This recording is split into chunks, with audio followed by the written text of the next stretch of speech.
শ্রী শ্রী গৌর নিত্যানন্দ জয়ত শ্রী চৈতন্য ভাগবত মধ্যখণ্ড একাদশ অধ্যায় শ্রী নিত্যানন্দ প্রভুর চরিত্র বর্ণন। এই অধ্যায়ে বর্ণনা করা হয়েছে যে শ্রী নিত্যানন্দ প্রভু বাল্যভাবে শিবাস ঠাকুরের গৃহে অবস্থান করছিলেন। শিবাস ঠাকুরকে পিতা ও মালিনী দেবীকে মাতা বলে মনে করতেন। নিত্যানন্দ প্রভু তার অচিন্ত্য শক্তি বলে মালিনী দেবীর স্তনে দুগ্ধক্ষরণ করাতেন এবং বাল্যভাবে সেই স্তন পান করতেন। কোনোদিন নিজের হাতে খেতেন না। পুত্রকে আনিয়ে মালিনী দেবী নিজ হাতে ভোজন করাতেন। শ্রী চৈতন্য মহাপ্রভু শিবাস ঠাকুরকে এই তত্ত্ব বাহিরে প্রকাশ করতে নিষেধ করেছেন। একদিন শ্রী চৈতন্য মহাপ্রভু শ্রী নিত্যানন্দ প্রভুকে বললেন, শিবাসের গৃহে অবস্থানকালে কোনো প্রকার চঞ্চলতা না পাবেন। তা শ্রবণ করে নিত্যানন্দ প্রভু সমস্ত দোষ শ্রী চৈতন্য মহাপ্রভুর উপর দেন। মহাপ্রভু নিত্যানন্দ প্রভুর অপযশ শ্রবণ করে লজ্জিত হন। যখন নিত্যানন্দ প্রভু এই কথা শ্রবণ করলেন, তখন শ্রী চৈতন্য মহাপ্রভুকে বললেন, তিনি আর কোনোদিন চঞ্চলতা করবেন না। আর যেই না যেই কথা বললেন, তৎক্ষণাৎ দিগম্বর হয়ে বাল্যভাবে নৃত্য করতে থাকলেন। তখন মহাপ্রভু সমস্ত নিত্যানন্দ প্রভুকে বস্ত্র পরিধান করালেন। একদিন এক কাক শিবাস ঠাকুরের বিষ্ণু পূজার ঘি এক বাটি মালিনী দেবীর হাত থেকে নিয়ে যায়। মালিনী দেবী শিবাস ঠাকুরের ভয়ে ক্রন্দন করতে থাকেন। সেই ক্রন্দন শ্রবণ করে নিত্যানন্দ প্রভু কাককে নির্দেশ দেন ঘিয়ের বাটি ফেরত দিতে। কাক তৎক্ষণাৎ সেই বাটি মালিনী দেবীর নিকটে রেখে যায়। নিত্যানন্দ প্রভুর এই মহিমা দর্শন করে মালিনী দেবীকে তার স্তুতি করতে লাগলেন। নিত্যানন্দ প্রভু তখন বাল্যভাবে স্তন পান করতে চাইলেন। সুসীমাতার সন্তুষ্টি বিধানের জন্য শ্রী চৈতন্য মহাপ্রভু একদিন বিষ্ণুপ্রিয়া দেবীর সঙ্গে বসে তাম্বুল সেবা করছিলেন। তখন হঠাৎ নিত্যানন্দ প্রভু দিগম্বর ভাবে সেখানে এসে উপস্থিত হন। মহাপ্রভু এই অবস্থার কথা জিজ্ঞাসা করায় নিত্যানন্দ প্রভু বাল্যভাবে বিপরীত উত্তর দিতে থাকেন। তখন মহাপ্রভু সহস্তে বস্ত্র করিয়ে দেন। নিত্যানন্দ প্রভু শশীদেবীর নিকটে খেতে চান।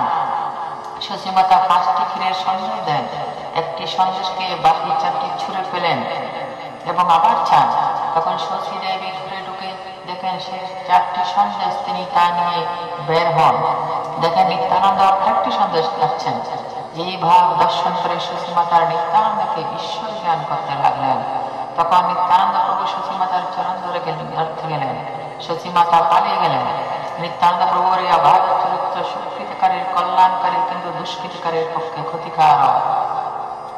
শ্রী চৈতন্য মহাপ্রভু জয়ধ্বনি। নিধি গৌরাঙ্গ কোথা হইতে আইলা প্রেম সিন্ধু, অনাথর নাথ প্রভু পতিত জনের বন্ধু। জয় জয় বিশ্বম্বর দ্বিজ কুল সিংহ, জয় হো তোর যত চরণের ভিঙ্গ। জয় শ্রী পরমানন্দ পুরী রাজীবন, জয় দামোদর স্বরূপের প্রাণধন। জয় রূপ সনাতন প্রিয় মহাশয়, জয় জগদীশ গোপীনাথের হৃদয়। নিত্যানন্দ প্রভুর চরিত্র। হেন মতে নবদ্বীপে প্রভু বিশ্বম্বর, ক্রীড়া করে নাহি সর্বনয়ন গোচার। নবদ্বীপে মধ্যখণ্ডে কৌতুক অনন্ত, ঘরে বসি দেখে শিবাস ভাগ্যবন্ত। নিষ্কপটে প্রভুর সে বিলাসী নিবাস, দৃষ্টি সঙ্গে দেখে প্রভুর মহাপ্রকাশ। শিবাসের ঘরে নিত্যানন্দের বসতি, বাপ বলে শিবাসের করে প্রীতি। অমনীষী বাল্যভাবে বাহ্য নাহি জানে, নিরবিধি মালিনী করে স্তন্যপানে। কবু নাহি দুগ্ধ পরশিলে মাত্র হয়, সব চিন্তা শক্তি মালিনী দেখায়। চৈতন্যের নিবারণে কারে নাহি কয়ে, নিরবধি বাল্যভা মালিনী দেখে। প্রভু বিশ্বম্বর বলে, শোনো নিত্যানন্দ, কাহার সহিত পাচ্ছে কর তুমি দ্বন্দ্ব। চঞ্চলতা না করিবা শিবাসের ঘরে, শুনিয়াছি নিত্যানন্দ শ্রীকৃষ্ণ সম্বরে।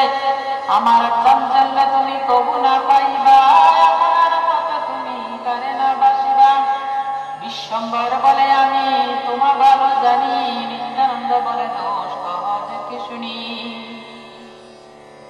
হাসি বলে, গৌরচন্দ্র কি দোষ তোমার, সব ঘরে অন্ন বৃষ্টি করে অবতার। নিত্যানন্দ বলে, ইহা পাগল সে করে, ছালাই ঘরে ভাগ না দিতে আমারে।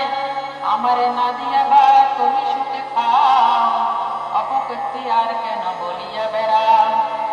বলে তোমার কীর্তিতে পাইলা সেই সে কারণে আমি তোমার শিখাই। হাসি বলে নিত্যানন্দ বড় ভালো জানো, চঞ্চল দেখিলে শিখাইবে সর্বকাল। নিশ্চয় বুঝিলা তুমি আমি সে চঞ্চল, বলে প্রভু শ্যাম চাই। হাসে খল খল আনন্দে না জানে বাহ্য কোন কর্ম করে, দিগম্বর হই বস্ত্র বান্ধিলেন শিরে। জোরে জোরে লম্ব দেয় হাসিয়া হাসিয়া সকল অঙ্গনে বলে ঢুলিয়া ঢুলিয়া। গদাধর শ্রীনিবাস আর হরিদাস শিক্ষার প্রসাদে সবে দেখে দিগবাস। ডাকি বলে বিশ্বম্বর কি তোর কর্ম, গৃহস্থর বাড়িতে মত নহে ধর্ম। এখনই বলি না তুমি আমি কি পাগল, এইখানে নিজ বাক্য বুঝিল সকল। যার বাহ্য নাহি তার বচনে কিনলা, নিত্যানন্দ ভাষায় আনন্দ সিন্ধুমান। আপনে ধরিয়া প্রভু করায় বসন, মতায় চিন্তা নিত্যানন্দের কথান। চৈতন্যের বচন অঙ্কুশ মাত্র মানে, নিত্যানন্দ মাত্র সিংহ আর নাহি জানে। আপনি তুলিয়া হাতে ভাত নাহি খাই, পুত্র পাই করি অন্ন মালিনী যোগাই। নিত্যানন্দ অনুভাব জানে প্রতিব্রতা, নিত্যানন্দ সেবা করে যেন পুত্র মাতা। একদিন পিতলের বাটি নিল কাকে, উড়িয়া চলিল কাক জীবনেতে থাকে। অদৃশ্য হইয়া কাক কোন রাজ্য গেল, মহাচিন্তা মালিনীর চিত্তে জন্মিল। বাটি তুই সেই কাক আইল আর বার, মালিনী দেখে শূন্য বদন তাহার। মহাতীব্র পুত্র পণ্ডিত ব্যবহার, শ্রীকৃষ্ণের গীতা পাত্র হইল অপার। শুনিলে প্রমাদ হবে হেন মনে গণি, নাই উপায় কিছু কান্দে মালিনী। হেন কালে নিত্যানন্দ আইলে সেই স্থানে, দেখে মালিনী কান্দে অধুর নয়নে। হাসি বলে নিত্যানন্দ কান্দ কি কারণ, কোন দুঃখ বল সব করিব খণ্ডন। মালিনী বলে শুনো শ্রীপাদা গোসাই, গীত প্রাপ্ত কাকে লই গেল কোনটায়। নিত্যানন্দ বলে মাতা চিন্তা করিবার, আমি দিব বাটি তুমি ক্রন্দর সম্বর। কাকপতি হাসি প্রভু বলে বচন, কাক তুমি যা বাটি যা কেন এখন। সবার হৃদয়ে নিত্যানন্দের বসতি, তার লম্বি ব্যাপক কাহার শকতি। শুনিয়া প্রভুর কাক উড়ি যায়, শোভাগুলি মালিনী কাকের দিকে যায়। ক্ষণেকে উড়িয়া কাক অদৃশ্য হইল, বাটি করি কোন সেখানে আইল। আনিয়া ধুইল বাটি মালিনীর স্থানে, নিত্যানন্দ প্রভাব মালিনী ভালো জানে। আনন্দে মূর্ছিত হইল অপূর্ব দেখিয়া, নিত্যানন্দ স্তুতি করে ডান্ডাইয়া। যে জন আনিল মৃত গুরুর নন্দন, সে জন কামনা করে সকল ভুবন। ঝমের নিকট হইতে যে আনিতে পারে, কাক স্থানে বাটি আনে কি মহত্ব তারে। যাহার মস্তক পরি অনন্ত ভুবন, লীলায় না জানে ভর করে পালন। অনাদি অবিদ্যা ধ্বংস হয় যার নামে, কি মহত্ব তার বাটি আনে কাক স্থানে। যে তুমি লক্ষণ রূপে পূর্বে বনবাসে, নিরন্তর রক্ষা করছিলা সীতা পাশে। তথাপি মাত্র তুমি সীতার চরণ, ইহা ভয় সীতা নাহি দেখিলে কেমন। তোমার সে বানেরা বনের বংশনাশ, সেই তুমি যে বাটি আনো কেমন প্রকাশ। যাহার চরণ পূর্বে কালিন্দী আসিয়া, স্তবন করিলা মহাপ্রভাব জানিয়া। চতুর্দশ ভুবন পালন শক্তি যার, কাক স্থানে বাটি আনে কি মহত্ব তার। তথাপি তোমার কার্য অল্প নাহি হয়, যে তোর সেই সত্য চারি বেদে কয়। হাসে নিত্যানন্দ তানে শুনিয়া স্তবন, বাল্যভাবে বলে মই করিব বোঝান। নিত্যানন্দ দেখিলে তাহার স্তনে জড়ে, বাল্যভাবে নিত্যানন্দ স্তন পান করে। এই মত চিন্তা নিত্যানন্দের চরিত্র, কি বলিব সব জগতে বিদিত। করে দুঃখে কর্ম লৌকিক যেন, যে জানে তত্ত্ব সে মনে সত্য না। অমনীষী ভাবে সে পরময় উদ্ধাম, সর্বনদী আরে বলে জ্যোতির্ময় ধাম। কিবা যোগী নিত্যানন্দ কিবা তত্ত্ব জ্ঞানী, যার যেমন ইচ্ছা না বলাই জ্ঞানী। যে সেখানে নিত্যানন্দ চৈতন্যের নহে, তবু চরণ মোর করি দেয়। এত পরিবার যে পাপি নিন্দা করে, তবে লাঠি মার তার শিরের উপরে। এই মতই আছে প্রভু শ্রীবাসের ঘরে, নিরবধি আপনি গৌরাঙ্গ রক্ষা করে। একদিন নিজ গৃহে প্রভু বিশ্বম্বর বসিয়াছে, লক্ষ্মী সঙ্গে পরম সুন্দর, জগায় তাম্বুল লক্ষ্মী পরম হরিষে, প্রভুর আনন্দে না জানায় রাত্রি দিশে। যখন থাকে লক্ষ্মী সঙ্গে বিশ্বম্বর, শশীর চিত্তিত হয় আনন্দ বিস্তার। মায়ের চিত্তের সুখ ঠাকুর জানিয়া, লক্ষ্মীর সঙ্গে প্রভু থাকেন বসিয়া। হেন কালে নিত্যানন্দ আনন্দ বিহবলাইলা, প্রভুর বাড়ি পরম চঞ্চল। বাল্যভাবে দিগম্বর রহিল দণ্ডাইয়া, তাহারে না করিলা পরানন্দ পাইয়া।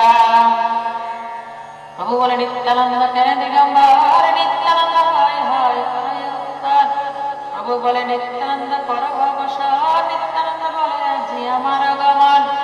প্রভু বলে নিত্যানন্দ ইহা কেন করি, নিতাই বলে আনে আর খাইতে না পারি।